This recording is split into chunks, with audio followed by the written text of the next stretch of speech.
The tension in the room was unmistakable, dense enough to feel almost alive, as Gayton McKenzie delivered a political ultimatum whose impact stretched far beyond those physically present. His message was directed squarely at the African National Congress. Yet its implications rippled across South Africa's already fragile coalition landscape. In a political environment where power balances rest on narrow margins, McKenzie's words carried a clear warning. The ground beneath existing alliances was no longer stable. As leader of the Patriotic Alliance, he made it plain that continued marginalization of his party by the ANC would have consequences. Should the ANC persist in sidelining the PA, McKenzie vowed to tear up every coalition agreement binding the two parties and redirect his support toward the Democratic Alliance, for a country already grappling with municipal instability and governance uncertainty. This declaration was not mere political theater. It carried the weight of a potential political earthquake capable of reshaping local power structures. At the heart of McKenzie's fury was the removal of PA Deputy President Kenny Kuna from his municipal position.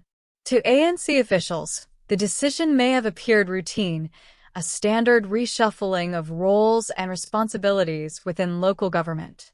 To McKenzie, however, it represented something far deeper, a personal and symbolic insult that exposed what he viewed as the ANC's dismissive attitude toward coalition partners.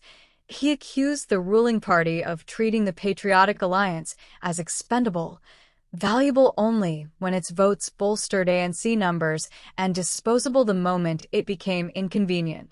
In his view, the move against Kuna was not administrative housekeeping, but a calculated signal that the PA's influence could be ignored.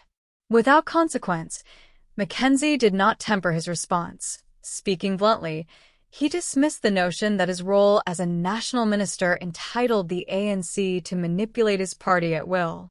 He warned that if Kenny Kuna was not reinstated, the PA would withdraw from every coalition arrangement it held with the ANC. His tone was not speculative or cautious. It was resolute. This was not a threat made in passing or for media attention, but a declaration intended to force a reckoning. The Patriotic Alliance, though small in size compared to the ANC and the DA, has long functioned as a pivotal player in several municipalities. Its limited number of seats often determines whether councils function smoothly or descend into political paralysis.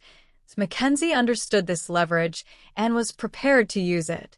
The implications of such a withdrawal would be immediate and severe. Without PA support, the ANC's grip on several municipalities, particularly in Gauteng, would become precarious. Margins are thin in many councils, and even a handful of seats can decide who governs and who is pushed into opposition.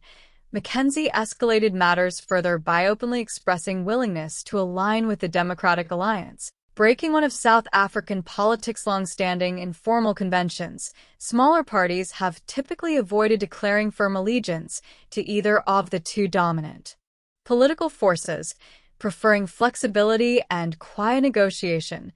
McKenzie shattered that norm. He announced without hesitation that the PA would form coalitions with the DA if it continued to be disrespected by the ANC, making it clear that ideological taboos would not override strategic necessity. For political analysts, this moment marked a potential turning point. Historically, minor parties have survived by positioning themselves as cautious brokers, carefully balancing relationships with larger players while avoiding firm commitments. McKenzie's stance signaled a shift away from that model. Loyalty, he suggested, was conditional and respect wasn't negotiable. The timing of this confrontation could hardly have been worse for the ANC. Its dominance has been steadily eroding, reflected in election results that show a gradual but undeniable decline in support.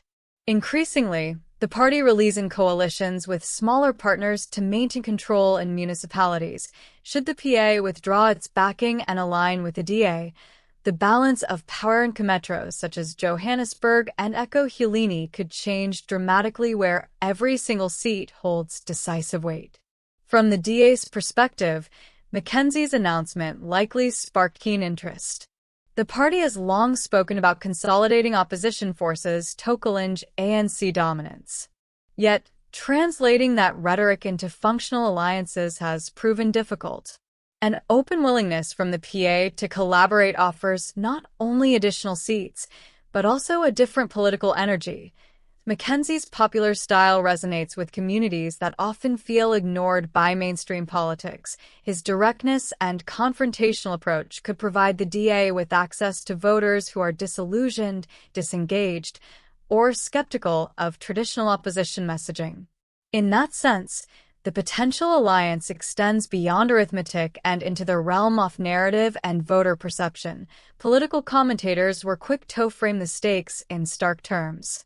Veteran analyst Sifo Makona described the situation as no longer being about individual positions or portfolios, but about respect, influence, and control over political terms. From this perspective, the PA's sense of being sidelined has driven McKenzie to assert that his party will no longer be taken for granted.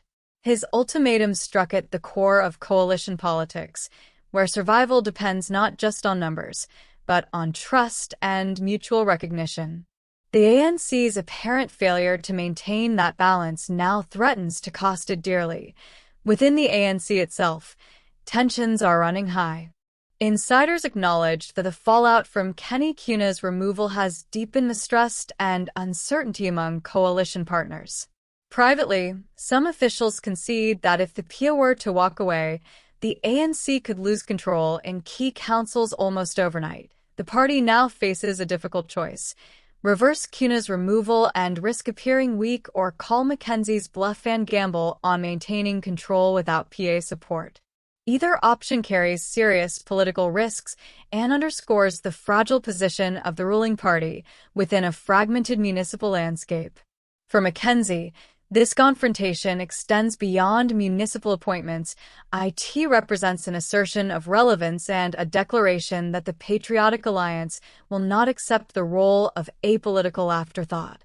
The party has deliberately cultivated an image that is unapologetically direct and fiercely protective of its members. By confronting the ANC so openly, McKenzie reinforces the perception of a party willing to stand its ground against much larger opponents. Defending Kenny Cuna becomes both a personal act of loyalty and a strategic move to strengthen the PA's brand as a force that refuses to be bullied. The broader implications of McKenzie's ultimatum reach well beyond a single council reshuffle. Should the AN concede and reinstate Cuna, it would send a powerful message to smaller parties that they possess genuine influence over municipal governance. It would demonstrate that even dominant parties can be compelled to reconsider decisions when coalition partners assert themselves. Conversely, if the ANC resists, it risks triggering a cascade of realignments that could hand control of key municipalities to DAE administrations.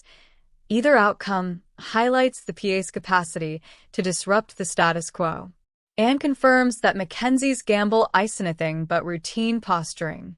South Africa's coalition politics have always been precarious, characterized by shifting alliances and fragile agreements held together by necessity rather than trust. McKenzie's ultimatum raises the stakes dramatically, prompting deeper questions about the future of governance. Are smaller parties entering an era where they dictate the terms of political engagement? Could the DA finally gain renewed influence through partnerships once considered unlikely? And most critically, can the ANC still command loyalty in an environment marked by internal dissent and declining public support? Or has its era of near unquestioned dominance reached a breaking point? The ANC's silence in the face of McKenzie's challenge speaks volumes. An formal response has been issued suggesting either intense internal deliberation or uncertainty over how best to proceed. Regardless of the outcome, the balance of power is clearly shifting. The Patriotic Alliance has made it evident that it will no longer accept the role of junior partner, and it is prepared to leverage its influence in ways that could reshape local governance across the country. McKenzie's move reflects a broader trend in South African politics, where smaller parties increasingly assert leverage within coalition governments, challenging long-held assumptions about permanent loyalty to dominant forces. In municipalities where the ANCs hold is tenuous, even a few seats can determine control, granting parties like the PA disproportionate influence. McKenzie's ultimatum functions simultaneously as a defensive maneuver to protect his party's interests and an offensive strategy to amplify its political clout. The consequences of this standoff are far-reaching. If the ANC relents, it sets a precedent that smaller parties can reshape power dynamics nationwide. If it resists, the risk of losing crucial municipalities intensifies, threatening effective governance and damaging credibility in the eyes of voters. For the public, McKenzie's declaration serves as both a warning and an indicator of shifting political tides. The PA's willingness to align with the DA demonstrates a readiness to prioritize strategic advantage over ideological purity. In a system where coalition agreements often determine whether councils function or store, the PA's potential defection carries transformative power. It underscores the fluid nature of political influence and highlights how parties traditionally seen as minor players can wield decisive authority when circumstances allow. Analysts also note that McKenzie's approach taps into broader societal frustrations. Many communities feel neglected by dominant parties and view traditional politics as distant and unresponsive. McKenzie's blunt popular style resonates with these sentiments, offering a voice that feels authentic and unfiltered. By positioning the PA as both a defender of its members and a champion for overlooked communities, McKenzie extends a party's influence far beyond the numerical weight of its council seats. Internally, the ANC faces a critical test in managing both perception and reality. Failure to navigate this confrontation effectively could erode trust with coalition partners and reinforce narratives of arrogance and overreach. Yet, concession carries its own dangers, potentially emboldening smaller parties to assert leverage in ways that complicate governance across multiple municipalities.